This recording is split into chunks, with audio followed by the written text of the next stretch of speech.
I'm a proud Democrat, but I will govern as an American president. I'll work as hard for those who didn't vote for me as those who did.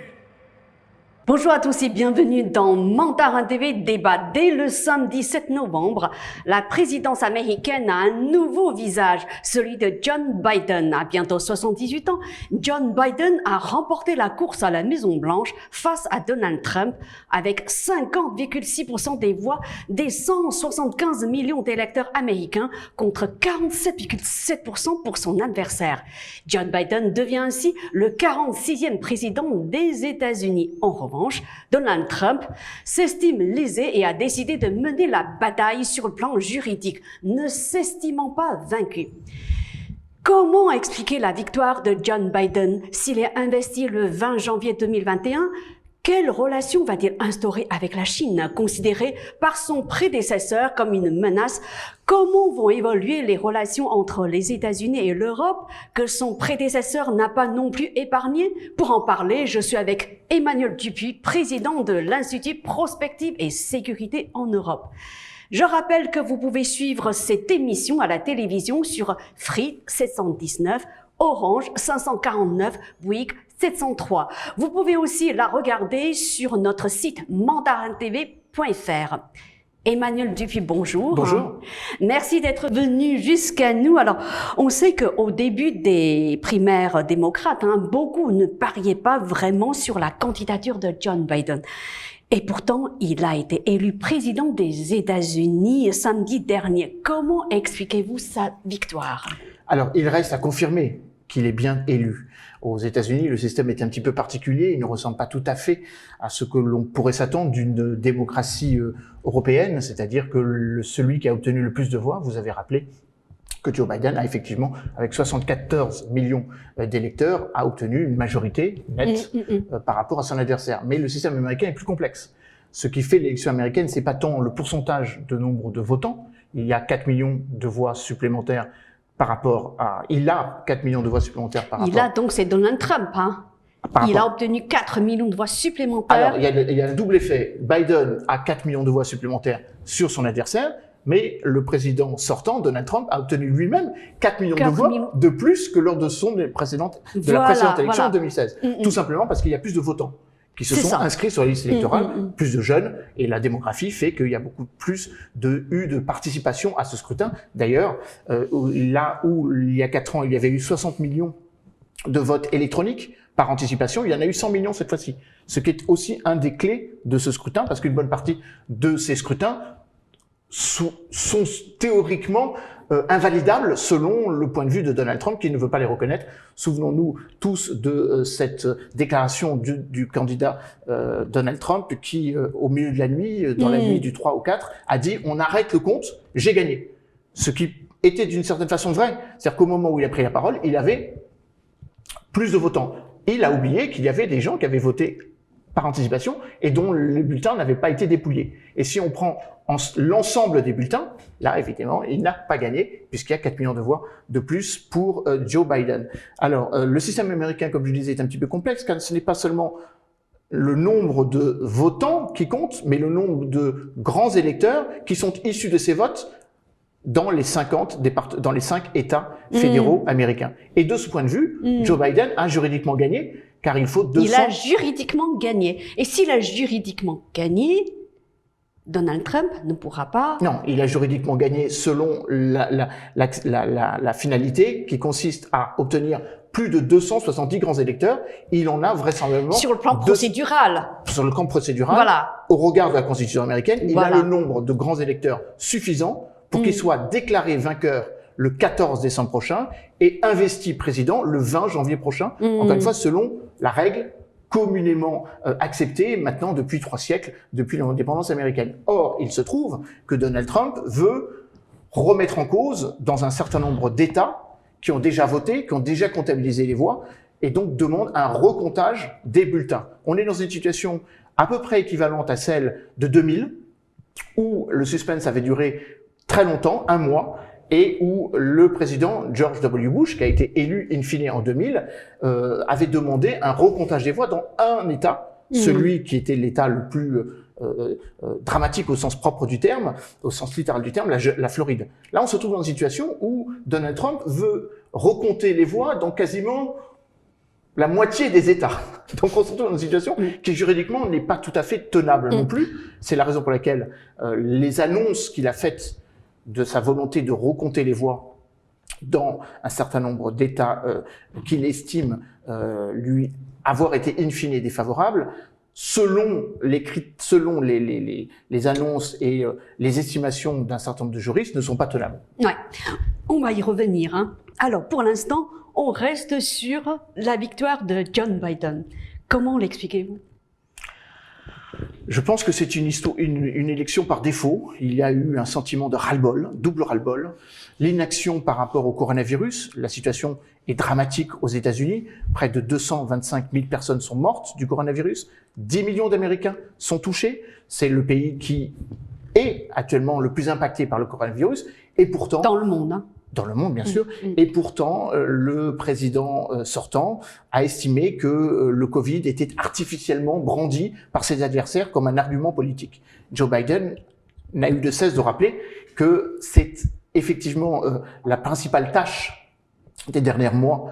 Il y en a beaucoup, mais en tout cas, à focaliser sa campagne sur le fait que le président américain n'avait aucun plan et qu'il n'y avait absolument aucune gestion, quelle qu'elle soit, même si elle était désordonnée, ou inappropriée par rapport à cette pandémie. D'ailleurs, la première proposition qu'il a faite en tant que futur président américain, c'est de mettre en place dès aujourd'hui, le lundi 9 novembre, un comité d'experts pour préparer ce qui seront ses premières décisions pour tenir compte de l'évolution exponentielle du virus aux États-Unis. Je ne dis pas que Joe Biden a été élu par effet Covid, mais l'effet Covid a sans doute annihilé et réduit à néant tout ce que le président Donald Trump avait voulu mettre en avant durant son mandat, un retour des États-Unis sur eux-mêmes, une volonté de s'occuper de la question économique plus que de la question internationale, une volonté de réaffirmer le sentiment d'appartenance nationale américaine, qui, au demeurant, peuvent être des arguments partagés et par les démocrates et par les républicains, le retour à une stabilisation de l'emploi. C'est vrai que le taux de chômage n'a pas augmenté, c'est vrai que le retour... Il paraît que ça a été plutôt bien géré par Donald Trump. Encore une fois, une bonne partie de ce qu'il avait fait a été totalement pris en otage et réduit à néant par l'inaction qui a été la sienne par rapport à la pandémie. Et il est vrai que les 3 000 milliards de dollars de fonds qui étaient partis durant les 2 mandats du président Obama sont revenus, pour partie d'entre elles, aux États-Unis. Donc, la situation économique était plutôt bonne. C'est la raison pour laquelle tout le monde s'accorde à dire qu'il a mieux résisté que on aurait pu le penser, justement parce que il est rentré dans une forme de fiasco par rapport au coronavirus. Et puis, il faut pas oublier, même si c'est un petit peu minoré, que Joe Biden est un candidat solide.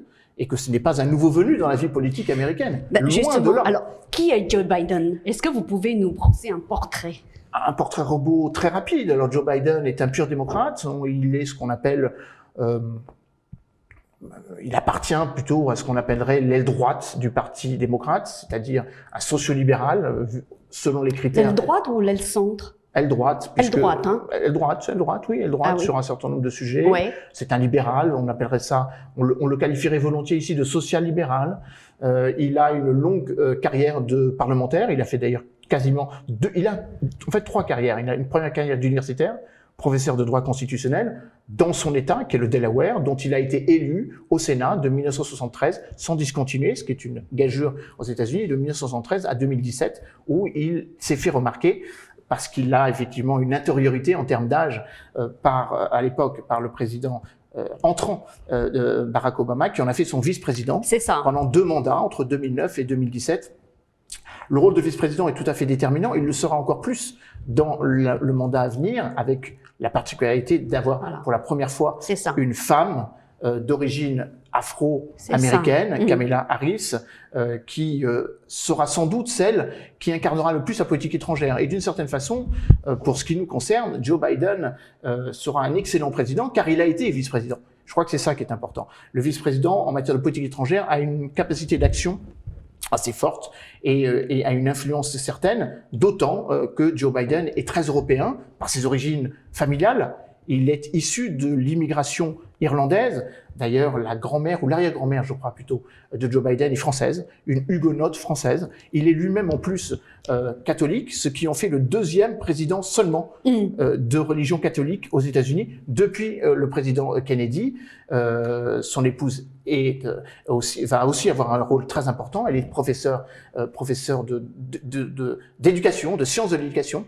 Donc elle peut ressembler d'une certaine façon un peu au profil de Madame Macron. Je pense que les deux premières dames s'entendront bien de ce point de vue-là. Elles sont en plus dans la même tranche d'âge. Mais vous avez rappelé que Joe Biden est un candidat ancien, est un candidat qui a 78 ans.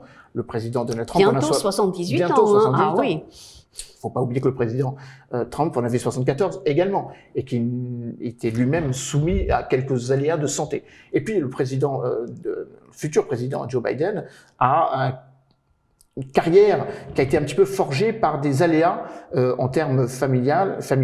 Il a lui-même été victime d'un AVC, ce qui pourrait occasionner quelques interrogations sur sa capacité à exercer cette fonction. D'aucuns disent que c'est parce que il est peut-être âgé et peut-être un peu affaibli par cela, que Kamala Harris jouera un rôle déterminant de vous à moi dans 4 ans. Ce point a été soulevé. Tout à fait possible, puisque lui-même a dit qu'il ne ferait qu'un mandat. À 78 ans, il n'est pas raisonnable de faire 2 mandats. Et donc, vraisemblablement, si les choses vont bien, Kamala Harris pourrait être la première femme élue présidente des États-Unis en 2025. Eh bien, il paraît que, avec son élection, John Biden a accédé à son rêve d'enfant. Oui, enfin, je pense qu'il avait tout responsable politique américain rêve d'être président. Je crois même d'ailleurs que tout responsable politique tout court. C'est le rêve américain, on va dire, le rêve américain, American Dream. C'est d'autant plus important, comme je l'ai dit, que Joe Biden est issu d'une famille de l'immigration du début du siècle dernier. L'immigration irlandaise qui a fui la famine, qui a fui la situation économique. Comme beaucoup d'Américains. Comme beaucoup d'Irlandais, près de 35% de la population irlandaise a fui d'Irlande vers les États-Unis. Donc, il est issu de ce rêve américain, comme vous le disiez. Cette vieille immigration qui n'a d'égal que l'actuelle immigration, qui est beaucoup plus d'ailleurs structurante électoralement qu'elle l'a été lors du précédent mandat, c'est-à-dire l'immigration latino-américaine, hispano-américaine, notamment dans les États qui sont frontaliers avec le Mexique, qui paradoxalement ont beaucoup voté pour Joe Biden. Ouais. Mais est-ce que Joe Biden est très différent de Donald Trump en termes de personnalité? Oui, pour plusieurs raisons. Donald Trump, qui était le candidat du Parti républicain, a fait un peu cavalier seul durant son mandat et durant sa campagne. Il ne s'est pas beaucoup appuyé sur le Parti républicain, d'autant que beaucoup de responsables, et des responsables importants du Parti républicain, Mitt Romney, Joe Cocker, les enfants de l'ancien sénateur John McCain, l'ancien président George W. Bush, n'ont pas beaucoup soutenu le président de leur propre parti, enfin le candidat de leur propre parti. Donc Donald Trump a fait une campagne à la Trump, c'est-à-dire très focalisée sur son premier cercle, sa famille, son gendre, sa fille, sur ses communicants, une campagne qui ne s'est pas beaucoup fait sur le fond mais sur la forme, avec une politique Twitter qu'il a continué de mettre en place, qui a sous-tendu d'une certaine façon la manière dont on percevait sa perception de la défaite annoncée, puisque maintenant il ne fait que des tweets vengeurs en disant « je suis élu », toute personne qui dira que je ne suis pas élu est un félon quasiment, ou s'oppose au bien commun qui est son bien commun ou sa vision ou sa perception du bien commun.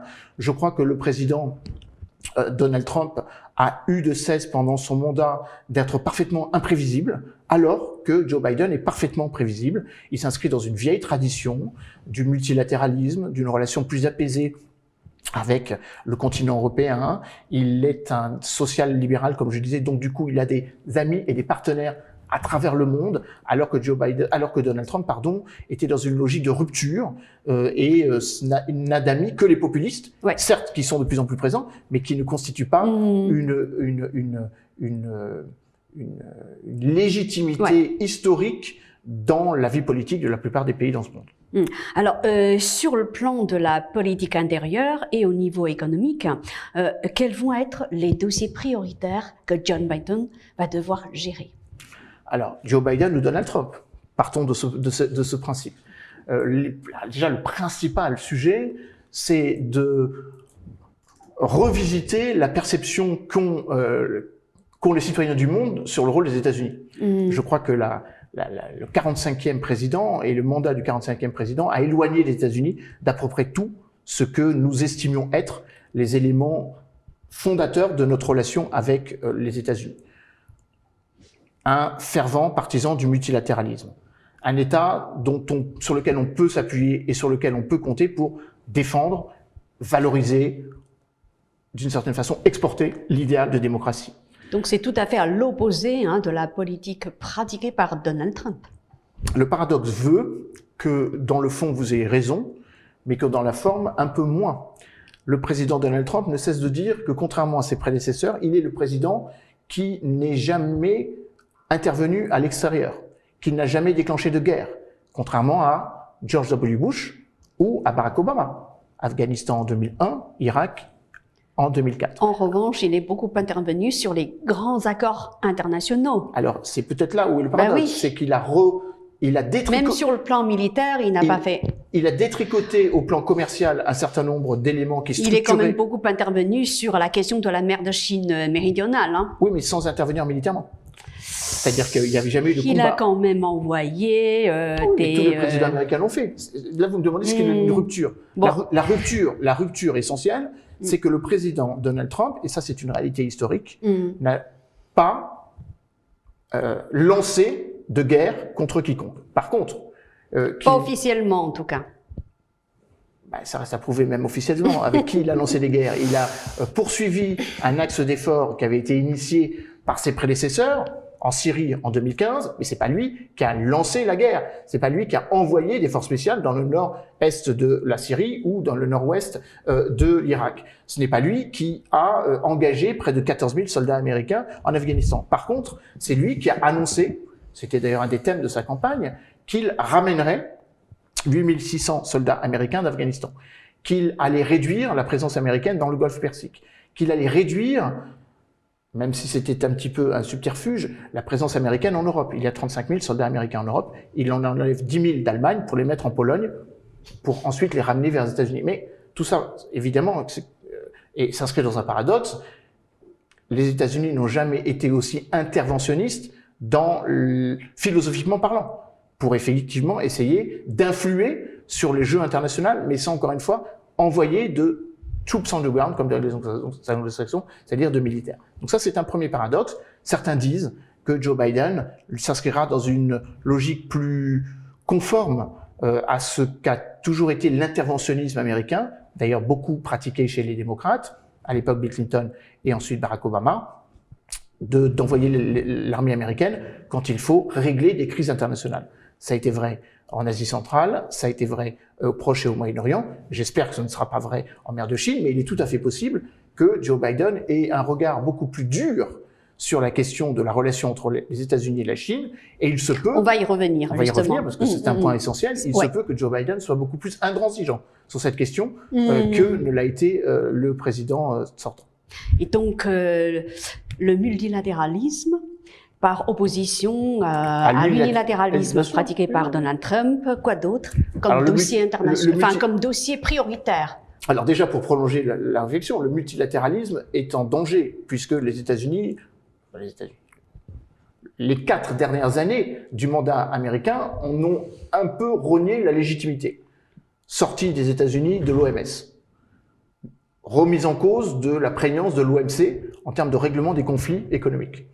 Réduction de la présence américaine au sein des opérations de maintien de la paix, moins 20% de financement annuel, 600 millions de dollars en moins chaque année. C'est un budget de 8 milliards, mais enfin, ces 100 millions, ça reste quand même important, sachant que les États-Unis restent le premier contributeur devant la Chine. Sortie des États-Unis de l'UNESCO, on pourrait en citer beaucoup d'autres. Donc, la première chose à faire, c'est de ramener les États-Unis dans le rôle qui a toujours été le sien depuis 75 ans, avec évidemment l'ONU siégeant aux États-Unis. C'est l'ONU, le FMI et la Banque mondiale siégeant aux États-Unis. C'est tout à fait logique que les États-Unis reprennent cette dimension et ce rôle. Maintenant, il y a un autre aspect dans votre question, le multilatéralisme. Je peux juste rajouter un petit commentaire. Oui. C'est peut-être pour cela que la presse américaine parle d'un tournant historique avec cette élection. Oui, alors ça reste encore à prouver. Bien sûr. C'est là où je voulais en venir. On attend. C'est là où je voulais en venir. Bien sûr, le président impétrant, Joe Biden, a dit que les États-Unis seront de retour sur leur commitment, c'est-à-dire leur responsabilité au sein de l'ONU, engagement, responsabilité, au sein d'autres organisations. Ouais. Maintenant, le président Donald Trump est sorti de l'accord de Paris sur le nucléaire, l'accord de Paris, pardon, sur le climat, signé le 12 décembre 2015. On y reviendra justement. Hein. Ouais. Donc, c'est une réalité. Il en est sorti en janvier 2017. Le président américain est également sorti en mai 2018 de l'accord sur le nucléaire iranien. Joe Biden aura à prouver qu'il veut revenir dans ces accords. Il l'a dit sur l'accord de Paris sur le climat. D'ailleurs, symboliquement, en faisant son premier acte diplomatique. Sur l'Iran, ça reste encore à prouver. Mais sur le plan purement intérieur, est-ce que sa priorité n'est-elle pas s'attaquer au virus, justement? C'est la première priorité. C'est la priorité des priorités. C'est la raison pour laquelle il a décidé de créer un comité, son propre comité scientifique, partant du principe que le président Donald Trump, qui pourtant a été atteint par le virus, n'écoute même plus ses conseillers scientifiques. Donc, le président impétrant, ou le futur président, le 46e président, a dit qu'il ferait un comité Théodule, qui pour l'instant n'a aucune valeur juridique, puisqu'il ne sera président que le 21 janvier. Mais d'ici là, veut réunir autour de lui les meilleurs experts pour avoir un plan qu'il mettrait en application immédiatement s'il était ou quand il sera investi président. Est-ce que ça veut dire que s'il n'y avait pas eu la mauvaise gestion par Donald Trump de la crise du coronavirus, celui-ci l'aurait remporté face à John Biden? C'est possible. C'est tout à fait possible. La volatilité de l'électorat américain fait que s'il n'y avait pas eu ce coronavirus et cette mauvaise gestion du coronavirus, les Américains se seraient satisfaits de cette forme d'unilatéralisme qui ramène la focale, si j'ose dire, la centralité de l'intérêt des autorités américaines vers eux. Oui, les Américains fonctionnent un peu dans cette logique où ils sont le centre du monde, et comme ils sont le centre du monde, ce sont eux qui doivent être le centre du monde. Ce soit eux qui doivent être la priorité des responsables américains et pas l'étranger. Les Américains ont un regard ou un rapport à l'étranger qui est beaucoup plus faible que des sociétés beaucoup plus ouvertes que les nôtres, en tout cas occidentales. Il n'y a que 17% par exemple d'Américains qui ont un passeport, et ça veut dire qu'il y a une infime minorité des Américains qui connaissent l'international, ou en tout cas qui connaissent l'international transpacifique ou transatlantique. La plupart des Américains connaissent le Canada ou connaissent le Mexique, mais beaucoup moins le grand large. Et donc de ce point de vue, ça focalise beaucoup l'attention sur le quotidien de ce que les Américains ont à vivre, l'impact économique, l'effet du dérèglement climatique, avec là aussi un paradoxe, et permettez-moi d'y revenir. Bien sûr, je pense que Joe Biden ramènera la 196e signature de l'accord de Paris, puisque, comme je le disais, le président Donald Trump l'avait enlevé en janvier 2017, mais ça ne veut pas dire que le président Joe Biden récusera l'utilisation et l'exploitation du gaz et du pétrole de schiste, dont on sait pourtant qu'ils sont l'exact opposé de ce que préconisent les accords de Paris. Donc, il peut y avoir une différence entre le fond et la forme. Le président Biden ira sans doute dans la même logique que le président Obama, mais je ne suis pas certain qu'in fine, il ne fasse pas de la même chose que Donald Trump. Alors, l'accord de Paris, on va en parler tout à l'heure. Pour le moment, on va se focaliser sur les relations sino-américaines. Alors, à votre avis, quelles relations Joe Biden pourrait-il instaurer avec la Chine? Alors déjà, Joe Biden doit se rabibocher, si vous m'autorisez l'expression, avec les 12 pays de la zone Asie-Pacifique avec lesquels il avait rompu en sortant du traité de libre-échange transpacifique, le TPP. TPP, voilà. Donc ça, c'est quand même la première chose à faire. Le président américain. Une grosse erreur stratégique, à votre avis? Une grosse erreur stratégique que le président américain justifiait par le fait que l'opposition devait se faire vis-à-vis de la Chine et qu'il estimait que les pays asiatiques devaient le suivre dans cette perspective, ce qui n'était pas tout à fait la réalité stratégique du moment. En tout cas, la première chose que doit faire Joe Biden, c'est d'avoir un regard asiatique qui n'est pas focalisé que sur la Chine. D'ailleurs, il n'a pas beaucoup à tergiverser, si j'ose dire, puisque le prédécesseur de Donald Trump, Barack Obama, c'est ça, avait initié à partir de 2015 en effet. Le pivot to Asia, c'était le pivotement stratégique des États-Unis autour de la zone Asie-Pacifique. Donc, comme il a été son vice-président, n'est-ce pas? Il l'a lui-même porté en tant que vice-président, cette logique. Donc, d'une certaine façon, on sera dans cette continuité. Alors, le pivotement vers l'Asie impacte dans deux directions. Premièrement, une relation d'équilibre avec l'ensemble des partenaires économiques, diplomatiques et militaires américains dans la zone. Vous pouvez citer quelques pays, ceux de l'ASEAN peut-être? La Corée du Sud, les pays de l'ASEAN, mais en priorité la Corée du Sud et le Japon. Et donc de ce point de vue, là aussi... Et peut-être l'Inde, non? Dans un deuxième temps. Dans un premier temps, la Corée du Sud et le Japon. Pourquoi ces deux pays? Car il y avait, avec le président Donald Trump, une relation assez schizophrène par rapport à ces deux sujets. Le président américain, en engageant une conversation exclusive avec Kim Jong-un, a un peu perturbé la relation de la Corée du Sud avec son voisin, ou l'a mise finalement en porte-à-faux. Donc il y aura là sans doute un réajustement à faire. Et vis-à-vis du Japon, qui s'est engagé dans une relation qui, je crois, était nécessaire de rapprochement avec la Russie sur un certain nombre de litiges territoriaux, les îles de Sakhalin par exemple, qui ont beaucoup courroucé le président américain dans sa relation qu'il estimait exclusive entre le Japon et les États-Unis. Là aussi, il y aura peut-être de la part de Joe Biden une capacité à comprendre que le Japon est un État asiatique avant d'être un partenaire exclusif des États-Unis ou être le partenaire le plus occidental dans la zone Pacifique. Et puis, vous avez raison de rappeler qu'il y a les pays de l'ASEAN, la totalité des pays de l'ASEAN, les 10 pays de l'ASEAN, et puis l'Inde.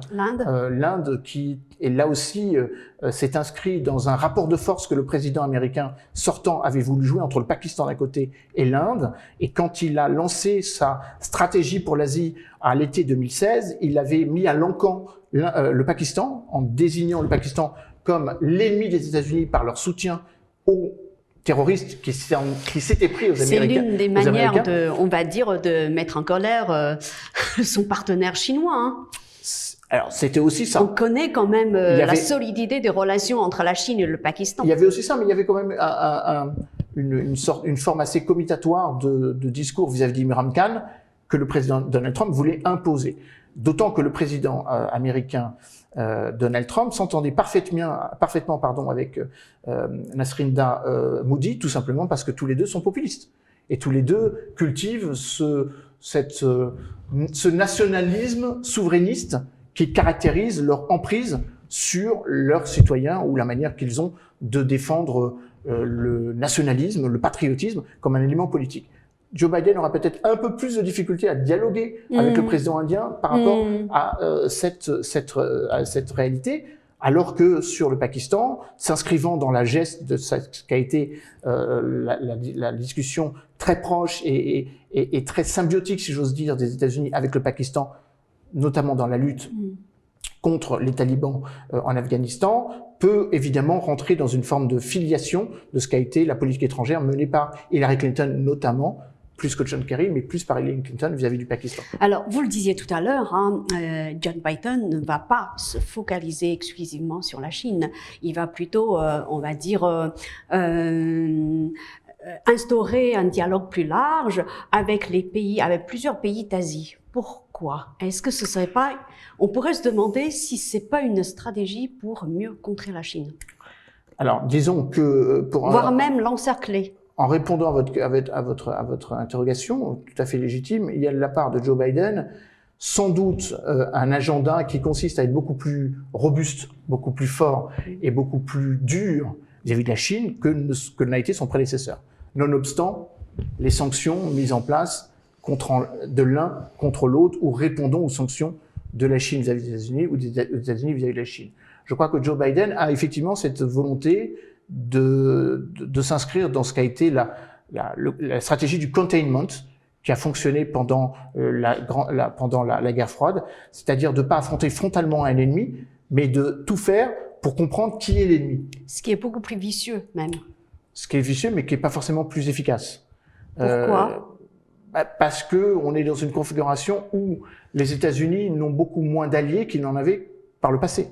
Et que la plupart des pays avec lesquels les États-Unis entendent avoir une relation exclusive, comme Donald Trump avait tenté de le faire, en essayant de créer une forme de OTAN asiatique, comme il avait voulu faire un OTAN des pays du Golfe, ne s'inscrivent plus du tout dans la même logique. Pendant la guerre froide, on avait créé ce qu'on appelle l'OTAS, l'Organisation du traité de sécurité collective des pays d'Asie du Sud. Ça n'a jamais vraiment fonctionné. Je pense que Joe Biden va sans doute davantage appuyer sur les éléments les plus saillants du hiatus entre la Chine et les États-Unis, la question des droits de l'homme, ben justement, la question de Hong Kong, la question des Ouïghours, la question de Taïwan, la remise en cause du système depuis 1997 du pays et des deux systèmes, enfin un pays, deux systèmes. Je pense que Joe Biden sera beaucoup plus exigeant sur cette question-là et sera sans doute... Comment? Alors, prenons l'exemple de Hong Kong. Vous voulez dire qu'il va remettre en cause les lois fondamentales de Hong Kong?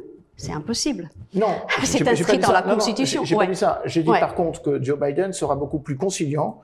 Voilà, excusez-moi. Beaucoup plus à l'écoute et sans doute plus ostentatoire dans son soutien à ceux qui remettent en cause ces lois fondamentales. Excusez-moi. Ça, j'ai dit ça. Voilà. Alors, en ce qui concerne Taïwan, quelles vont être les nouvelles relations, si nouvelles relations il y a entre donc la nouvelle présidente, la présidente de Taïwan et John Biden? Déjà, elles sont anciennes. Elles sont anciennes, puisque quand Joe Biden était vice-président, il avait des relations avec l'actuelle présidente réélue il y a quelques mois. Non, je pense que la relation, là, pour le coup, s'inscrit dans une forme de continuité et d'accélération. Continuité dans la coopération militaire. La coopération militaire sera sans doute réévaluée et sans doute renforcée, comme elle l'a été à l'époque de Bill Clinton ou à l'époque de Barack Obama. Ça veut dire que la présence de bateaux américains sera plus fréquente. Ça veut dire qu'il y aura plus d'exercices militaires entre les forces armées taïwanaises et les forces armées américaines. Ça veut dire que les États-Unis vont sans doute s'appuyer sur une réalité qui est une réalité récente. Depuis septembre, la marine américaine est la deuxième marine dans le monde. La première marine en termes de production de bateaux, c'est la Chine. Il y a en résumé, il y a plus de bateaux chinois, plus de bateaux militaires chinois que de bateaux militaires américains. Donc, ça veut dire que les États-Unis vont devoir soit construire, mais ça je ne le crois pas, en toute urgence, un certain nombre de bateaux dont il manquerait dans cette logique de parité stratégique, ou s'appuyer sur leurs partenaires pour essayer de créer des coalitions montrant qu'il y a une forme de coopération transpacifique, à la fois dans la reprise du dialogue avec les 12 pays qui avaient signé le traité de libre-échange transpacifique et sur le plan militaire. Donc, sans doute va-t-on voir une accélération de la coopération avec l'Australie, avec la Nouvelle-Zélande, avec sans doute les Philippines également, même si le président philippin a été très proche du président Donald Trump. D'ailleurs, il fait partie de ceux qui n'ont toujours pas reconnu l'élection de Joe Biden. Et sans doute une relation qui va être renforcée, comme je le disais, avec la Corée du Sud, avec le Japon, et sans doute aussi avec, évidemment, Singapour et vraisemblablement l'Inde. S'il y a plus d'exercices militaires, dans ce cas-là, est-ce que les relations entre Taïwan et Pékin risquent de ne pas s'apaiser? Parce qu'on sait que les Américains jouent la carte de Taïwan contre la Chine. Je ne suis pas certain que les Américains provoqueront une détérioration des relations entre Taïwan et la Chine.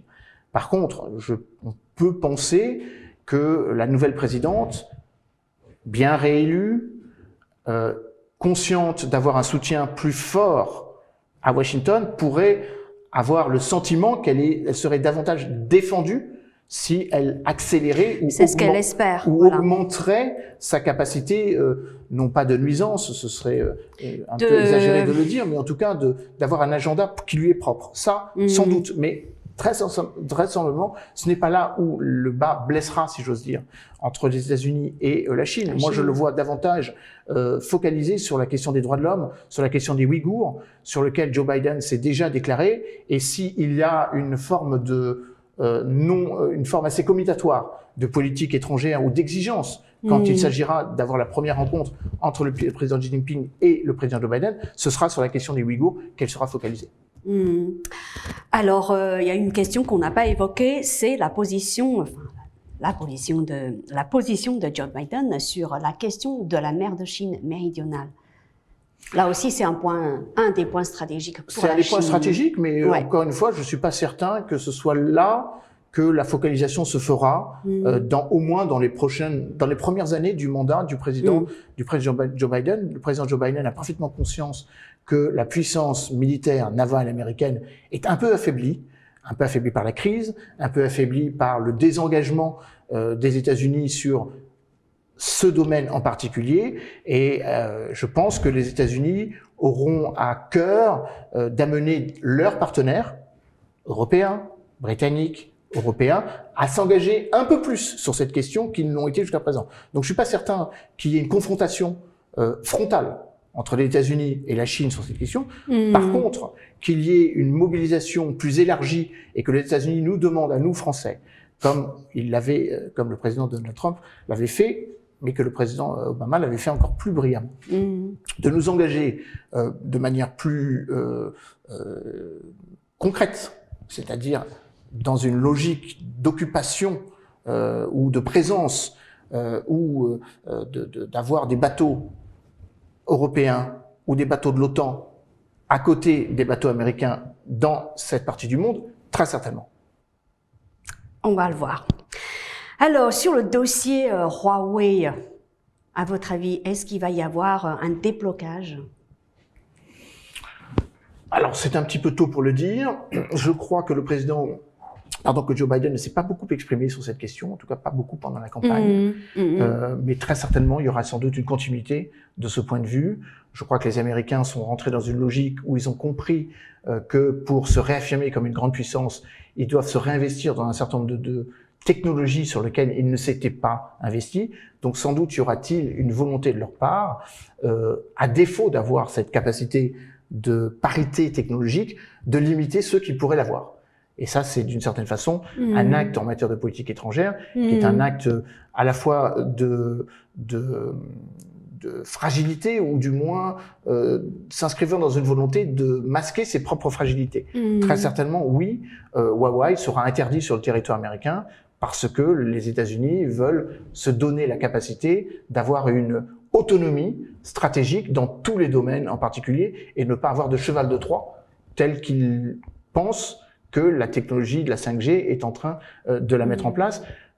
De vous à moi, je pense que cette question ne se jouera pas seulement entre la Chine et les États-Unis, ou ne se jouera pas seulement sur le territoire américain, mais se jouera aussi avec les Européens, qui ont compris, aussi la nécessité d'investir dans l'économie disruptive pour que nous n'ayons pas dans 25 ou 30 ans cette mauvaise surprise de devoir soit acheter aux États-Unis, soit acheter en Chine, car nous n'avons pas fait les investissements nécessaires pour avoir notre propre technologie. C'est vrai dans le domaine de l'armement, c'est vrai dans le domaine de l'intelligence artificielle, c'est vrai dans le domaine de l'informatique quantique, c'est vrai dans le domaine de l'énergie du futur, notamment à travers le projet ITER. Et je crois que la prise de conscience est tardive, mais qu'elle est néanmoins là. Alors, en tant que chercheur français, vous défendez en fait la souveraineté technologique.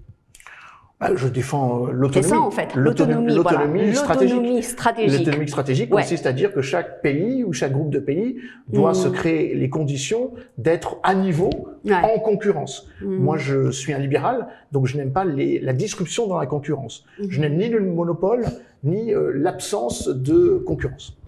Alors, lors de sa présidence, Donald Trump a lancé la guerre commerciale contre la Chine. Est-ce que, avec l'élection de John Biden, les tensions commerciales entre les États-Unis et la Chine vont s'apaiser? Je crains que non, car cette confrontation ne se joue pas qu'à 2, mais se joue à 3. Elle se joue entre les États-Unis, l'Europe et la Chine. Et là où les États-Unis étaient dans une logique, et c'est peut-être la différence essentielle entre Donald Trump et Joe Biden, se jouer frontalement, en une forme de G2, la puissance des 19 000 milliards, 19 trillions de dollars de PIB américain contre les 15 trillions de dollars de PIB chinois. Sorte de confrontation entre qui excluait les autres. Je pense que l'Europe prend conscience que, évidemment, ni la France, ni l'Allemagne, ni la Grande-Bretagne, ni même les trois réunis ne peuvent faire face à l'un comme aux autres. Et que ces jeux se jouent à 3 bandes. Et que le PIB européen, après tout, avoisine le PIB américain avec quasiment 18 000 milliards de dollars, donc 18 trillions de dollars. Donc le PIB, en résumé, le PIB des 27 est supérieur au PIB de la Chine. Et c'est pour ça que vraisemblablement tout le monde se rend compte qu'on peut plus avoir une relation France-Chine ou Allemagne-Chine, mais avoir une relation Europe-Chine. Tripartite. Tripartite si on veut, mais en tout cas, de faire en sorte qu'il y a de configurer le bloc européen au même titre que les 2 autres blocs. Après, une fois qu'on a dit ça, il faut que nous ayons, nous, Européens, une clarté dans nos choix. C'est-à-dire que sur un certain nombre de sujets, il est sans doute plus stratégique pour nous d'être en partenariat avec la Russie et la Chine que d'être en partenariat avec les États-Unis. Et que cette exclusivité dans notre relation stratégique, transatlantique, qui a vécu 75 ans, sur la base d'un fait historique, la libération du continent européen grâce à la puissance militaire et à la supériorité stratégique américaine, qui est une réalité qui a fonctionné après la Deuxième Guerre mondiale, pendant la guerre froide et dans l'immédiate après la guerre froide, ne tient plus.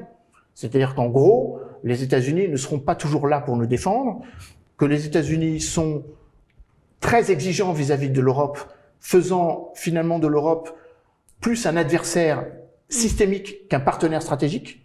D'ailleurs, c'est le thème que nous utilisons aussi vis-à-vis de la Chine, où nous mettons en parallèle le fait que la Chine est à la fois un partenaire stratégique, mais un adversaire systémique. Ce n'est pas moi qui le dis. Jean-Claude Juncker, ancien président de la Commission, Ursula von der Leyen, l'ont répété lors de leur discours d'union. Et votre point de vue sur sa position? Sur la position de qui? De Joe Biden? Juncker. De Juncker? Oui. Alors, partenaire stratégique, je le crois, bien sûr, absolument. Adversaire, mais au sens littéral. Systémique. Alors, systémique, je ne dirais pas systémique, mais adversaire économique, oui, bien sûr. Nous ne sommes pas tout à fait partenaires dans l'ensemble, sur l'ensemble des marchés que nous convoitons tous les deux. Je prends l'exemple du continent africain. Nous sommes parfois concurrents sur un certain nombre de marchés, sur un certain nombre de zones géographiques, mais nous sommes complémentaires aussi sur ces mêmes zones. Donc je ne crois pas que la politique étrangère soit une sorte de jeu à somme nulle où l'intérêt de l'un annule l'autre ou que la politique se fasse par chaos. Je gagne, vous perdez tout. Ça, c'était la manière de penser de Donald Trump, en disant vous êtes avec moi contre quelqu'un. Je crois qu'avec Joe Biden, on sera beaucoup plus dans l'équilibre. Et donc l'équilibre... Beaucoup plus dans l'équilibre. Mais vous disiez tout à l'heure que les tensions commerciales sino-américaines ne vont pas s'apaiser. Non, elles ne vont pas s'apaiser, car elles vont... Comment rétablir l'équilibre alors? C'est précisément ce que j'essayais de dire, avec l'Europe. Elles ne vont pas s'apaiser, car nous sommes ponctuellement dans la même situation que n'est la Chine vis-à-vis d'un certain nombre de sanctions américaines. En résumé, je ne suis pas du tout certain que Joe Biden efface les sanctions américaines contre un certain nombre de produits européens. L'acier, l'aluminium ou les produits alimentaires comme il l'avait annoncé il y a de cela 2 ans. Je ne suis pas certain que Joe Biden ne soit pas particulièrement vigilant dans la relation économique avec l'Allemagne, surtout quand l'Allemagne essaye voudra continuer à négocier économiquement avec la Russie dans le cadre du projet Nord Stream 2. Je ne suis pas du tout certain qu'il y ait une forme de pivotement où tout ce que les Européens n'ont pas pu faire pendant la période de Donald Trump se refasse miraculeusement. Le chemin des États-Unis sera compliqué et il sera peut-être pour nous Européens encore plus compliqué car les États-Unis sont de toute façon engagés dans un mouvement qui n'est, je pense, pas négociable ou en tout cas qui est sans doute pas remise en cause d'un relatif éloignement du continent européen. Donc, pour nous, alors il y a deux réflexions qui pourraient accompagner ce propos. Premièrement, de dire que finalement, pour les Européens, il eût été plus utile d'avoir un deuxième mandat de Donald Trump, car cela aurait fédéré les Européens dans une logique de rapprochement, de compréhension que les États-Unis ne sont plus tout à fait notre allié.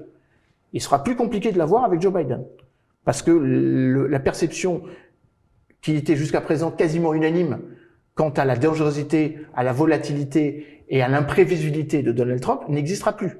Et il y aura des gens qui seront proches et des gens beaucoup moins proches de Joe Biden. Je pense notamment au président de Pologne, le président Duda, je pense au Premier ministre Viktor Orban en Hongrie, je pense au Premier ministre Babiš en République tchèque ou au chancelier autrichien Christian Kurz, qui tous, pour des raisons qui leur appartiennent, ont un regard sur la démocratie qui est peut-être plus illibéral que libéral, ce qui les éloigne un peu de cette proximité avec Joe Biden. C'est-à-dire que l'Europe trouverait les moyens nécessaires de créer son unité malgré l'élection d'un président qui sera pas plus pro-européen, qui sera peut-être plus attentif, parce que plus mu par la logique du multilatéralisme, plus en compréhension de nos objectifs stratégiques qui consistent à faire front sur deux axes, la lutte contre le terrorisme d'une part et la vigilance par rapport au caractère très hybride de la conflictualité qui est celle qui sont une réalité pour les pays limitrophes, les pays européens limitrophes avec la Russie. Donc sur ces deux fronts, sans doute trouverons-nous des alliances possibles avec les États-Unis. Mais je ne suis pas du tout certain que l'Europe trouvera totalement son intérêt dans l'élection d'un nouveau président qui, comme nous le disions précédemment, aura le même regard que ses deux prédécesseurs vis-à-vis de l'Asie. Alors, est-ce qu'il y aura un retour dans l'accord en fait, de Paris sur le climat? Alors, le président entrant, Joe Biden, a dit que dans 77 jours, précisément le lendemain, correspondant au lendemain de son investiture, le Inauguration Day du 20 janvier, il paraphera symboliquement de nouveau l'accord de Paris qui avait été la conséquence de la COP21 en 2015. Le président Donald Trump, souvenons-nous, avait déchiré cet accord en sortant donc de cet accord en juin, si je ne m'abuse, en janvier, je ne sais plus, en janvier 2017. Le premier acte symbolique sera sans doute celui-ci. Il est d'autant plus symbolique que les démocrates sont très investis, ont été très investis dans cet accord. L'ancien vice-président Al Gore, l'ancien vice-président de Bill Clinton, qui est un petit peu le mentor de cet accord de Paris sur le climat, et puis les deux secrétaires d'État, John Kerry et Hillary Clinton, qui ont porté cet accord en également, et bien évidemment Joe Biden en tant que vice-président, parce que le vice-président a toujours un regard très particulier sur cette question, et puis plus précisément parce que Kamala Harris a dit que c'est un des principaux sujets sur lesquels elle mettra tout son poids et toute sa dynamique, préparant le fait que quand on veut être président des États-Unis, ce sujet devient absolument central, pivotal dans sa capacité de ça ne fait plus l'ombre d'un doute. Hein. Pour Joe Biden, oui. Maintenant, si Donald Trump est réélu, rien ne changera, on est d'accord. Et le retour à l'OMC, l'Organisation mondiale de la santé? Alors, l'OMC ou l'OMS? L'OMS, excusez-moi, l'Organisation mondiale de la santé, oui. Alors, l'Organisation mondiale de la santé, oui, parce que finalement, les États-Unis ont fait un acte très symbolique. Ils ont décidé de sortir de l'OMS par complaisance que le directeur général de l'OMS avait à l'égard d'un certain nombre de pays, dont la Chine, il faut bien le rappeler.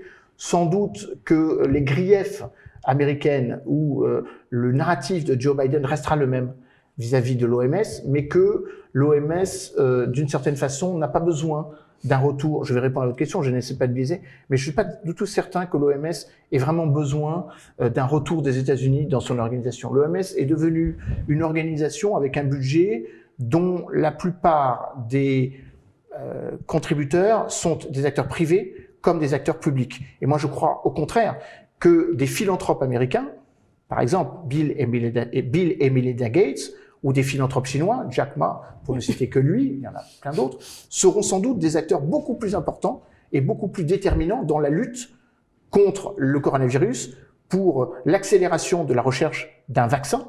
D'ailleurs, il y a une coalition qui s'appelle la coalition Gavi, dans laquelle les États-Unis sont encore membres, mais qui sont membres à travers des financements publics-privés. Donc je crois que les États-Unis, symboliquement, reviendront dans l'Organisation mondiale de la santé, mais je crois très sincèrement que ce n'est pas forcément un dossier prioritaire pour le président américain. Ouais. Par contre, celui d'un renforcement du mécanisme de contrôle, traitement des différends juridiques au sein de l'Organisation mondiale du commerce, oui, car c'est là que vraisemblablement la tension pourrait être apaisée dans la relation parfois exclusivement offensive entre les États-Unis et la Chine.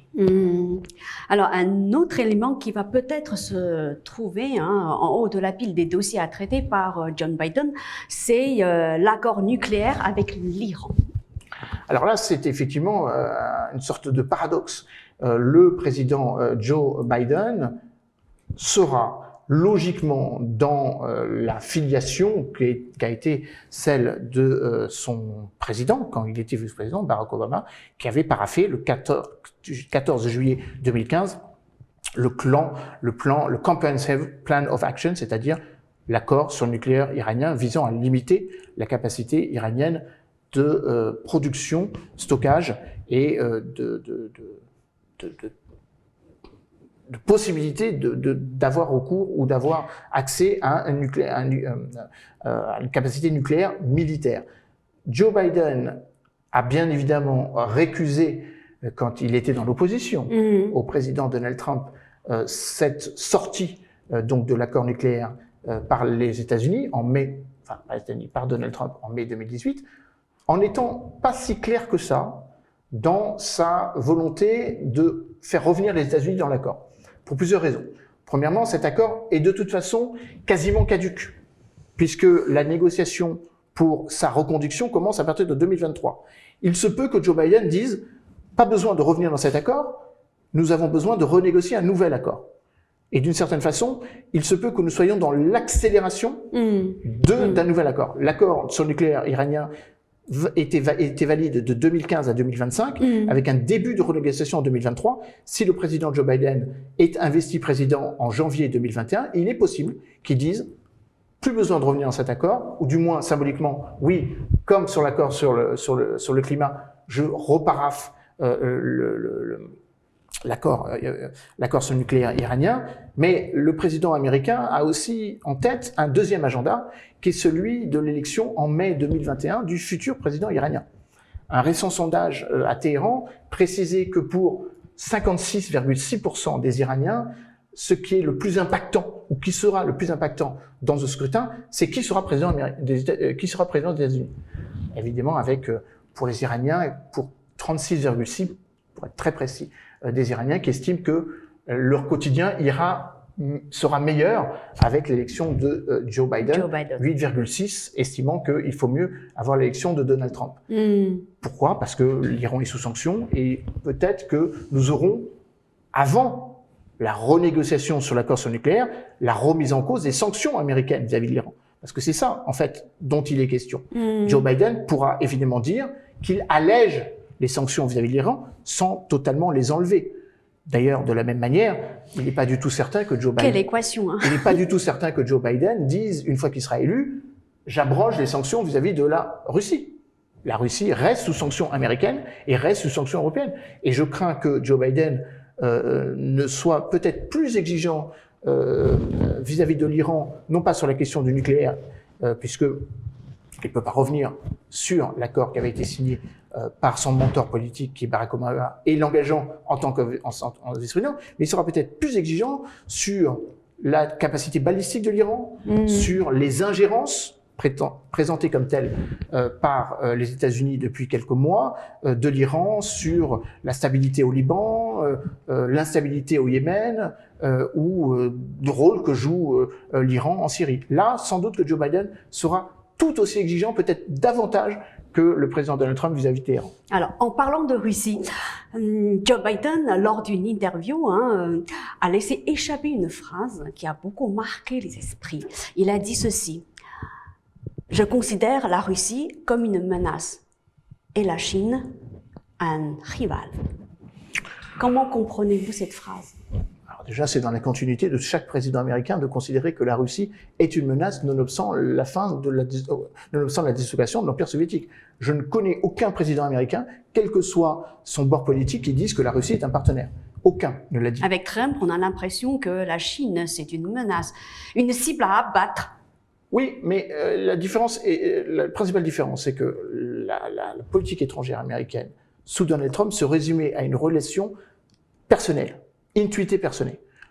La perception de la menace ou la perception de l'opportunité commerciale stratégique d'un pays était au prorata de la bonne ou plus mauvaise relation que le président avait avec son interlocuteur. Et la pourtant, France est une menace parce que, selon le président Donald Trump, Emmanuel Macron n'est pas fiable. Est-ce que ça veut dire que les États-Unis considèrent économiquement, militairement la France comme un adversaire? Pas tout à fait.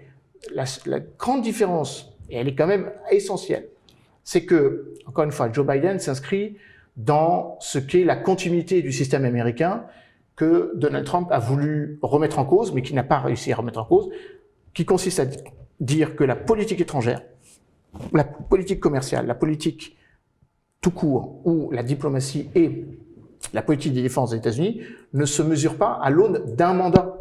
C'est un processus qui est beaucoup plus incrémental et beaucoup plus long. De ce point de vue, le président Joe Biden ne peut pas ne pas considérer, même de manière,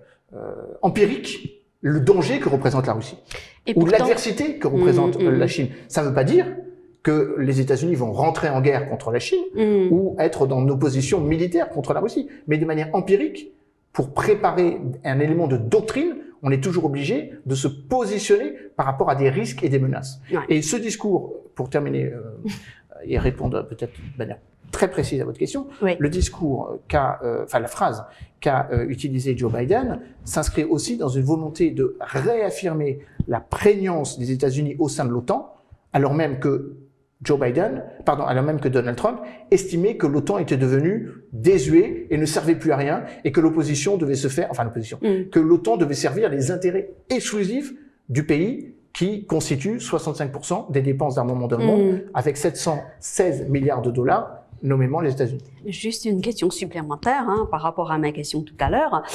Et pourtant, Donald Trump l'a dit à plusieurs reprises. Je m'entends très bien avec le président chinois Xi Jinping. J'ai d'excellentes relations avec lui. C'est tout le paradoxe, mais vous savez, le président Donald Trump a dit la même chose avec Kim Jong-un. Je pense que le président américain, s'il avait pu rencontrer le président Rouhani directement ou avait pu rencontrer le guide suprême Ali Khamenei, serait sorti de la réunion en disant qu'ils s'entendent parfaitement et que le discours est parfaitement compréhensible. Mystère. Encore une fois, c'est pas illogique que il y ait dans cette élection des orphelins de l'élection américaine. Jair Bolsonaro au Brésil, le président égyptien Al-Sisi, le président turc Recep Tayyip Erdogan, le premier ministre israélien, le prince héritier, on pourrait en citer beaucoup, j'en cite encore deux autres parce qu'ils sont importants. Le prince héritier d'Arabie Saoudite, Mohammed Ben Salman, le prince héritier des Émirats Arabes Unis, Mohammed Ben Zayed, qui ont tardé beaucoup à reconnaître l'éventuelle victoire de Biden, car bien évidemment, Biden n'aura pas tout à fait le même regard sur leur relation exclusive qui s'est créée de manière un peu anormale entre l'Arabie Saoudite et les États-Unis sur un certain nombre de non-dits, notamment le soutien au terrorisme. Alors, pour revenir à Donald Trump, c'est ma dernière question, il n'a toujours pas reconnu sa défaite. Il promet d'avoir un recours contre ce qu'il appelle une fraude électorale. À votre avis, est-ce que son recours a des chances d'aboutir? Alors déjà, c'est pas un seul recours, mais une multitude de recours.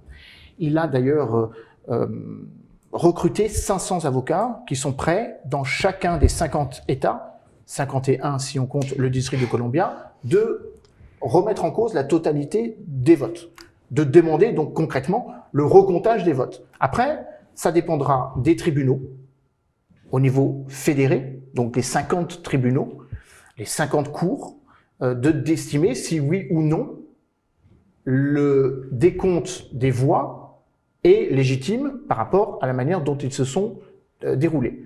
Ensuite, la question du recours juridique obligera sans doute le président américain et ses avocats, ou en tout cas ses soutiens, enfin ses partenaires juridiques, d'apporter un élément consubstantiel de ce qui constitue le pouvoir judiciaire dans le monde, c'est-à-dire des éléments de preuve. Il peut dire qu'il va recompter ou estimer que des fraudes ont eu lieu un petit peu partout, encore faudrait-il qu'il en amène la preuve. Ben justement, pour l'instant, il n'y a aucune preuve d'après les médias. Et si, je ne sais pas s'il n'y a aucune preuve, il y a des éléments ponctuellement critiquables au sens littéral du terme, ou qui pourraient donner à penser qu'il y a eu des fraudes. Mais après tout, il y a des fraudes dans toutes les élections, partout dans le monde. La vraie question qui est posée, c'est est-ce que ces fraudes sont de nature à fausser le scrutin? Et c'est la seule réponse à laquelle le juge sera amené à répondre. Est-ce que si fraude il y a, elles ont été de nature à fausser le résultat final? Et est-ce que ces fraudes sont légitimes? D'une phrase pour terminer. Le président a deux stratégies, ou deux niveaux de stratégie. Fédérés, donc les tribunaux donc des États américains, et puis la Cour suprême. Alors évidemment, si son rêve le plus secret serait évidemment que tout soit ramené à la Cour suprême. Car si on va dans cette logique, la Cour suprême, qui est composée de 9 juges, donc supérieurs, est majoritairement républicaine.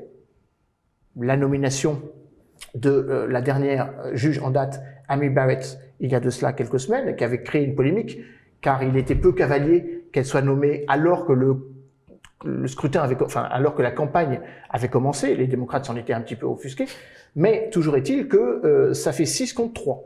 Donc évidemment, si tout est ramené à la Cour suprême, il se peut que la Cour suprême statue en faveur du candidat républicain. Sauf que le président Donald Trump est certes le candidat du Parti républicain, avec de plus en plus de républicains qui disent que ça suffit, que c'est tout à fait ridicule de vouloir se maintenir comme tel, et que c'est particulièrement dommageable pour l'image du Parti républicain, et que même si ça arrive... En gros, c'est un mauvais perdant. C'est un mauvais perdant, et même si cette question est portée à la Cour suprême, il n'est pas du tout sûr que les républicains soient en capacité de dire qu'il faille défendre coûte que coûte la réélection de Donald Trump.